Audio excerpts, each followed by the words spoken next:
lundi 4 mars 2024, une délégation du mouvement syndical guinéen s'est rendue dans les différentes familles des victimes suite à la grève générale et illimitée appelée par les 13 centrales syndicales du pays le 26 février dernier.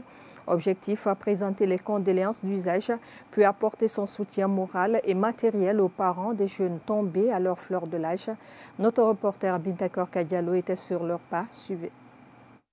Ibrahim Touré, domicilié à Hamdallah, et Mohamed Keita, résident à Somfonia, ont perdu leur vie pendant la grève générale et illimitée appelée par le mouvement syndical guinéen. C'est suite à cet événement regrettable qu'une délégation syndicale pilotée par Elhaz Amara Kamara s'est rendue dans les différentes familles éplorées pour la présentation des condoléances. L'objectif principal, c'est que nous avons créé un mouvement. Dans ce mouvement, il y a eu des décès regrettables. C'est des effets collatéraux. Donc, nous ne pouvons pas rester en tant que mouvement syndical sans venir présenter les condoléances à la famille.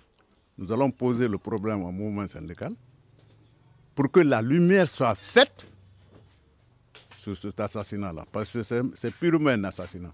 Comme les acteurs sociopolitiques, les syndicalistes ont aussi condamné les multiples tueries et violences perpétrées dans le pays en général et plus particulièrement sur la route Le Prince. Les forces de défense et de sécurité ont pris l'habitude de venir s'abattre sur les gens.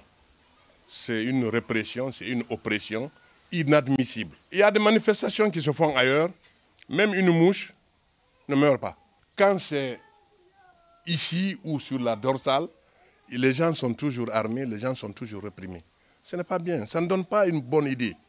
Les parents des victimes ont salué l'acte du mouvement syndical, mais ils réclament justice pour les morts et surtout l'arrêt des tueries dans cette zone.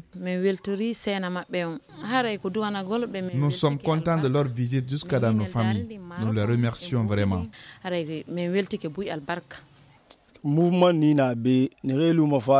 Ce que nous leur demandons, c'est d'arrêter les tueries chez nous ici.